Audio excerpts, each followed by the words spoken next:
Hey everybody, today we are looking at quick covers by Original Appearance Manufacturing. These are rockers and cab corners.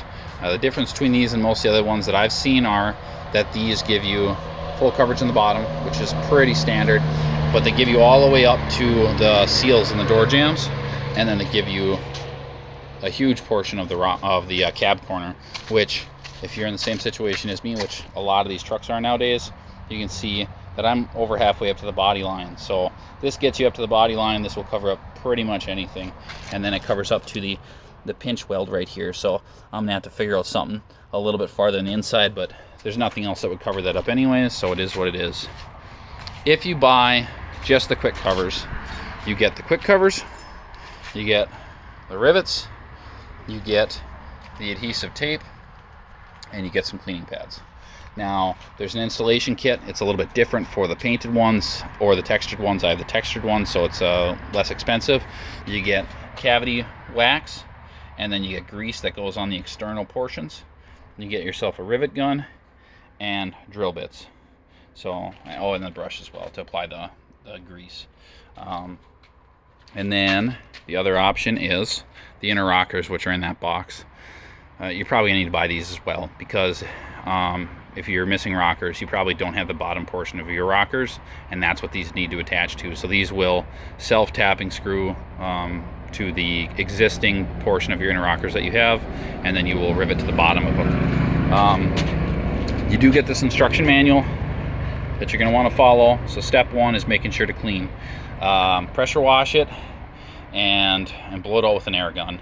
I kind of did step two first, because if you have existing portions that are sealed where they're it's rusted, but it's sealed from top to bottom, that's going to trap a lot of dirt and moisture. And so what I did was I opened up as much as I could, because you're going to need to do that anyways. You want to remove the really loose stuff, and you want to remove the stuff that's bent outwards, because it will cause these to fit funny. And then make sure to clean them out as best as you possibly can, because once you put these on, everything that's in there is going to remain in there, and if you have dirt that's got moisture in it, it's just going to make the situation worse. So it would be pointless to do these without making sure that those cavities are clear. Then you're going to need to remove the bottom portion of the trim inside your doors, so you can get your door seals off, because these go under the door seals. Here's the back. So you will remove those, and then you're going to either take this bolt out or loosen it up. I was able to loosen it up. I stuck a screwdriver in there to get me a little bit of space. You see how this slides in here?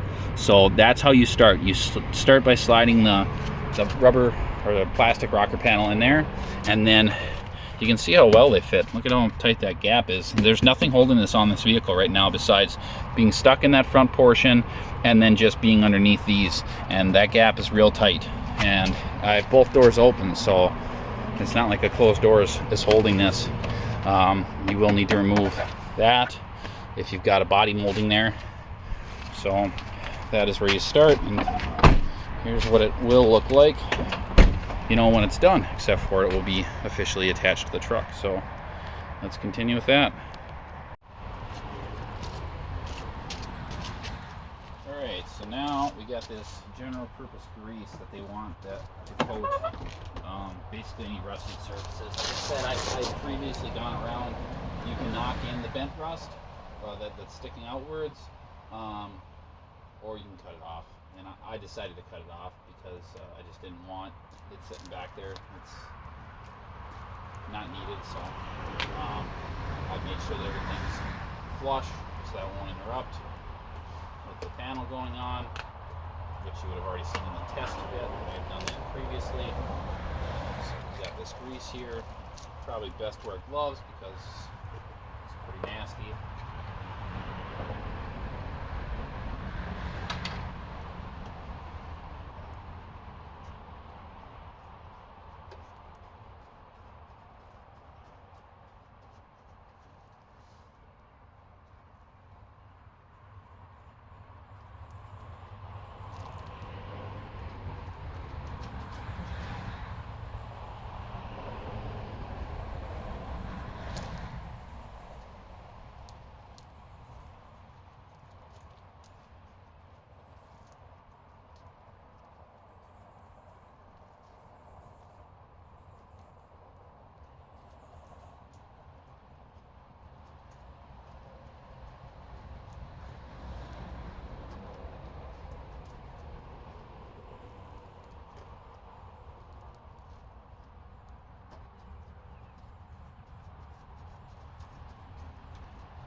Okay, and now we are going to apply the Light 90 cavity wax. So everything's been coated with the grease, and this is going to get kind of everything else. The grease is kind of meant to be a sealing barrier between gaps and to be over your main rust to make sure that no moisture can get behind it, which this is the same principle, but we'll use this to cover everything else. If you have more of rockers left than I do, this might be more difficult for you. Like I said, I cut off the really thin stuff, so I have full reach all the way up and down my rockers. If you don't, you're going to have to make sure to really get the wand into the body cavity and pull stuff.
Simple as that.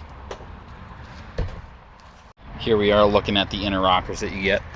You see that they label them, so pretty much impossible to install them incorrectly. And here's the self-tappers that you get. Alright, here we are doing the inner rockers. Now, if I haven't mentioned this, I don't know because I've recorded it in a few parts. You want to make sure that all the inner cavity is obviously coated, and you want to make sure that the existing inner rocker that you have is all bent inwards so it doesn't prevent this from sticking out too far. I mean, it's probably not going to be perfect, but and then you use some clamps. Sorry, get the light down there because it's starting to get dark out. So they recommend using vice grips. That works pretty good for these spots. But if you have spots where, like, I've got a little bit of rocker there, and I'm not gonna cut this out to get to this next empty spot, so a C-clamp will work in the same manner. And down there, I'll move the clamps down as I get down there. So I'll start up here, and then this side should be easier. On the driver's side, there's a portion of the body that sticks down, so it kind of limits where you can put your drill at. And there's also a big wiring harness that runs right along here as well, so it's definitely a lot tighter over there. You're going to want to make sure to have the smallest bit you can have in your screwdriver. You can see I got an 8mm bit in here for the self-tapping screws. On the driver's side, it may help you to pre-drill on the outside portion. So you can see they're marked rear. The front one's already on there, so you can't really mess it up. And it says passenger side, the other one says driver's side. Alright, here they are installed. I wanted to make this recording just to make a few revisions to what I had said. So back here you got the cab mount. That's going to be a tough spot. Once again, it's dark out, so forgive the light, but that's what we're working with. So it's going to be very hard to fit your drill in there. I snuck a bolt in at the very back. And there's that ridge I was talking about. It turns out that if you have a crew cab, I don't know about extended cabs, it's on the back, and so that can cause some issues. You can see I put the bolts a little bit lower there. And overall, it's pretty straight, so just use your clamps and take your time. Now the next step here is step 5. You want to clean the inside of the cover with those cleaning pads they give you, and then we need to use the adhesive tape. And they show here where you want the tape to be placed, and it says that the top of the cab corner is the most critical spot. So let's clean it up. And if you did use one of them for test fitting and it got dirty, maybe you want to hit it a little bit more, these might not be enough. So just make sure that they're cleaned up, especially on the top side, because that is where the adhesive tape is going to go, and the bottom side is where the rivets will hold it. So I want to make sure, looking at this, it does not go on the surface that goes underneath the seals. You need to hit it on the bottom lip here.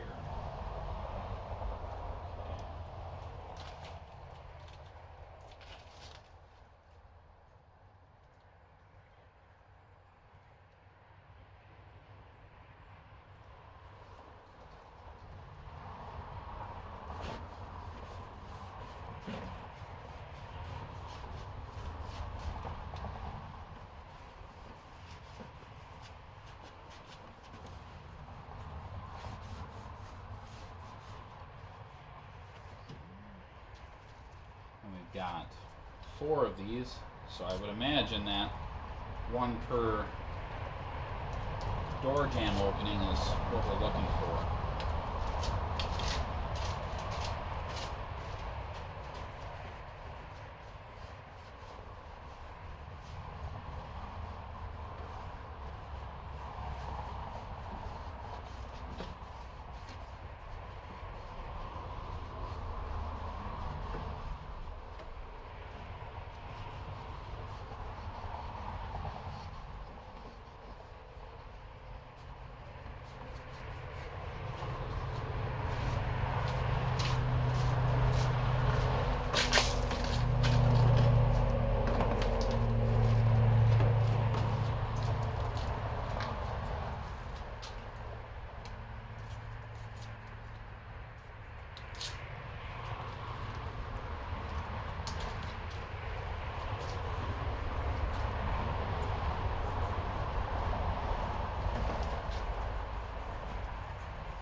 Everything's cleaned up.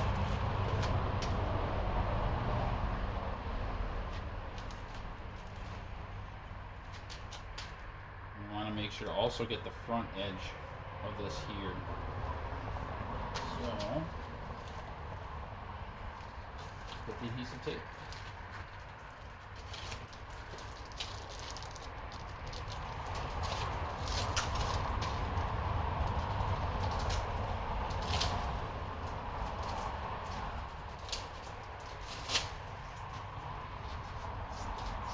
We'll need something to cut this as well. We're just going to follow their steps, and then we'll cut it at the end of the run. So, stretch out exactly what we need without trying to contact it. That way we can get a straighter line.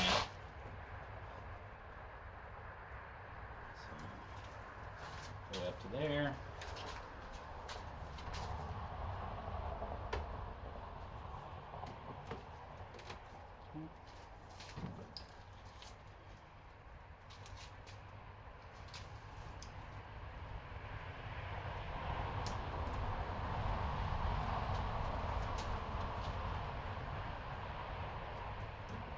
Doesn't take much to cut this.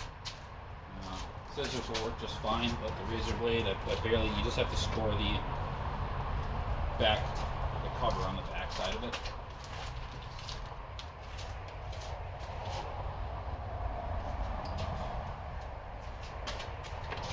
Oh.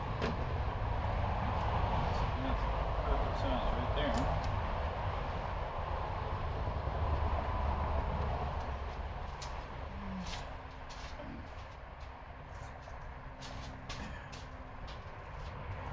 Two small portions. Take the glove off.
Okay, and that is one of them done. You just repeat the process on the next one.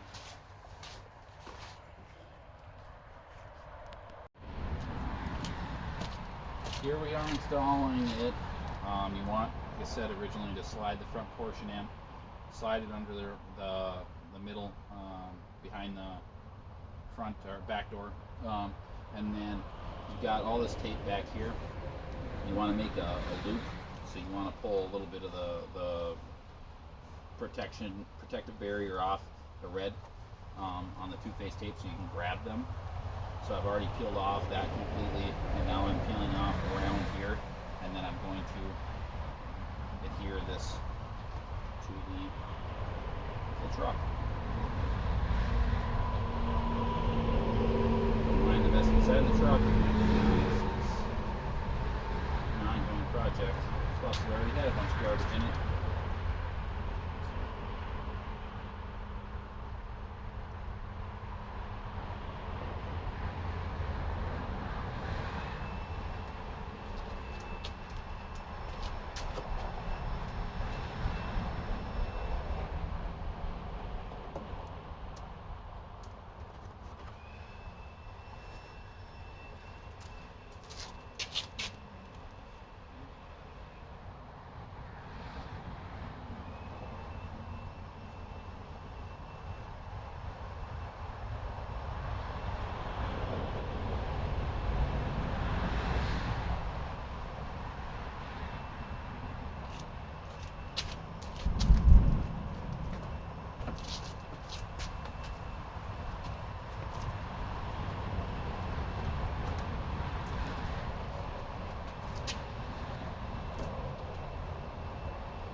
Alright, and here we are getting ready to install the rivets. We've already done the backer plates. We've adhered the plastic cover with the two-face tape. And so now we're going to use our vice grips or clamps, whatever works best for you. And you start from the center out. So you can see I have this set up. And I'm going to start drilling holes with the drill bit that came in the kit and putting the rivets up in there. And here we are all done. Rivets are all installed. Lay down here as you can see the whole way. Managed to get it pretty straight. You're going to have a little bit of waviness to your backer because your inner rockers aren't going to be perfect. So you can see up there they go in a little bit, so just make sure to follow that ridge. My end goal was just to make sure that the plastic is straight, which you can see that's about as good as it gets. If that gets wavy, you're going to start having issues up here. It won't line up all the same, so you want it to be really even on the bottom. Overall thoughts, it's a pretty slick kit. If you buy everything, all the pieces like I had, it does get you the whole way there, but the rivet gun, I had some issues with that. I couldn't get the nut out of the end. It spun around, so I had to actually put it in the vise. Otherwise everything else was really quality, so pretty impressive kit. If you need to cover up that far on your rocker, it's really your only option. If you have any questions, I guess just leave them in the comments.